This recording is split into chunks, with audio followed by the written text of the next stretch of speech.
Olá, sou o pastor Carlos McCord, estou aqui em São José dos Campos, no Vale do Paraíba. Eu espero que você esteja bem. É dia 7 de setembro de 2021. Uma coisa bem interessante, foi nessa data, dia 7 de setembro de 1979, 42 anos atrás, que eu e Pamela chegamos aqui no Brasil com nossos 3 filhos, Kenny, Kevin e Raquel. Kenny, o mais velho, tinha 7 anos de idade. Nos últimos 42 anos, a gente passou 18 anos nos Estados Unidos e 24 anos total aqui no Brasil. É um dia de celebração, não somente por causa da independência do Brasil, mas também para a família McCord é um dia que faz muitas memórias, traz muitas memórias boas para nós. Naquele dia que descemos do avião em Campinas, no aeroporto Viracopos, eu comentei para a Pamela, puxa, o Brasil é um país tão tranquilo, tão calmo. Era 7 de setembro, feriado. Agora, no dia 8, o Brasil acordou. Eu vi a movimentação e as outras coisas, e eu sabia que eu estava vivendo num mundo diferente do que o meu lar, onde eu nasci, nos Estados Unidos. Mas que alegria ter passado esse tempo aqui no Brasil, falando de Jesus, e tem sido uma experiência rica que tem abençoado eu e Pamela e a nossa família profundamente. Então, estamos celebrando o Brasil hoje bastante nos nossos corações. Estamos em João capítulo 6, estamos vendo Jesus discipular seus primeiros discípulos e no processo revelar a verdade e a graça de Deus em carne e osso. Jesus está discipulando seus primeiros discípulos, permitindo cada discípulo ver Ele, ouvir Ele, amar Ele, para poder viver a vida dele aqui neste mundo. É o discipulado, voar, ver, ouvir, amar e repartir. Então, se você está seguindo esse estudo, você sabe que eu sou como se fosse um guia. Eu estou somente dizendo, olha para cá, olha isso aqui, já pensou nisso?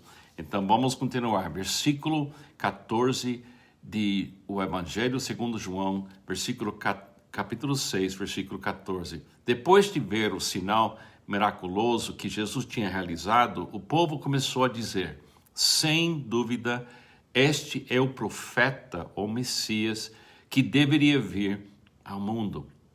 Sabendo Jesus, aí vem o discipulado, aí vem o que os discípulos vão ouvir e ver. Sabendo Jesus que pretendiam proclamá-lo rei à força, retirou-se novamente sozinho para o monte. Uma aula de discipulado. Quando o cristianismo faz um efeito positivo, quando Jesus alimenta o povo que tem como prioridade número 1 a comida de cada dia, o cristianismo é levado de uma certa forma, para ser a solução do povo. E sempre terá pessoas no mundo que querem pegar o cristianismo, que é Cristo, e proclamar à força que o cristianismo existe para cuidar deles diariamente. E durante a história da vida, da história cristã, desde o tempo de Jesus, o cristianismo sempre corre esse risco de ser levado para ser uma ferramenta política, uma ferramenta de solucionar os problemas visíveis e não lidar com os problemas do coração dos seres humanos. Então, quando os homens querem usar Jesus para seus próprios fins, Jesus se retira, ele sai. E nós temos que compreender que Jesus não veio ser uma ferramenta nas mãos dos homens para os fins humanos. Ele é Deus entre nós, cheio de graça e de verdade. Agora, ele ficou sozinho. Ao anoitecer, seus discípulos desceram para o mar. Entraram num barco e começaram a travessia para Cafarnaum. Então, os discípulos estão indo na direção do novo alvo, Cafarnaum, do outro lado da Mar da Galileia. Já estava escuro e Jesus ainda não tinha ido até onde eles estavam. Soprava um vento forte e as águas estavam agitadas. Depois de terem remado cerca de 5 ou 6 quilômetros, viram Jesus aproximando-se do barco, andando sobre o mar, e ficaram aterrorizados. Mas eles lhes disse: sou eu, não tenham medo. Então resolveram recebê-lo no barco e logo chegaram à praia para a qual se dirigiam. Agora aqui outra aula de discipulado. Quando a presença de Jesus está perto de nós, porque a gente quer que esteja no barco com a gente, ele acalma todo mundo e logo aquilo que a gente não conseguiu fazer, remar até o destino, porque o vento era contrário. De repente, diz aqui que então resolveram recebê-lo no barco e não ter medo dele. E logo chegaram quase imediatamente à praia para a qual se dirigiam. É assim que funciona no discipulado. Quando Jesus envia a gente para fazer alguma coisa e a gente faz todo o nosso esforço sem ele presente nas nossas mentes, porque nós estamos trabalhando, o que nos falta é a presença dele para a gente chegar no destino. Muitas vezes, os líderes do cristianismo, aqueles que são pastores e líderes, eles entram num projeto, remando na direção de um alvo, e ficam cansados e frustrados e cheios de medo que não vão chegar. E de repente eles conseguem ver Jesus andando perto deles, eles ficam com medo, e depois ele disse: não tenho medo. E eles resolveram permitir ele entrar, ele não força isso, eles convidam ele a entrar, e de repente eles chegam no alvo. Da mesma forma que o povo tentava usar Jesus para solucionar a questão de comida diária, como se fosse maná que vem do céu, Jesus trabalha os seus discípulos para dizer: sem mim você não chegará no alvo. Mais tarde, em João capítulo 15, ele fala: sem mim nada podeis fazer. Esse é o que nós temos que lembrar todos os dias. No dia seguinte, a multidão que tinha ficado no outro lado do mar percebeu que apenas um barco estivera ali, e que Jesus não havia entrado nele com seus discípulos, mas que eles tinham partido sozinhos. Então, alguns barcos de Tiberíades aproximaram-se do lugar onde o povo tinha comido o pão após o Senhor ter dado graças. Quando a multidão percebeu que nem Jesus nem os discípulos estavam ali, entrou nos barcos e foi para Cafarnaum em busca de Jesus.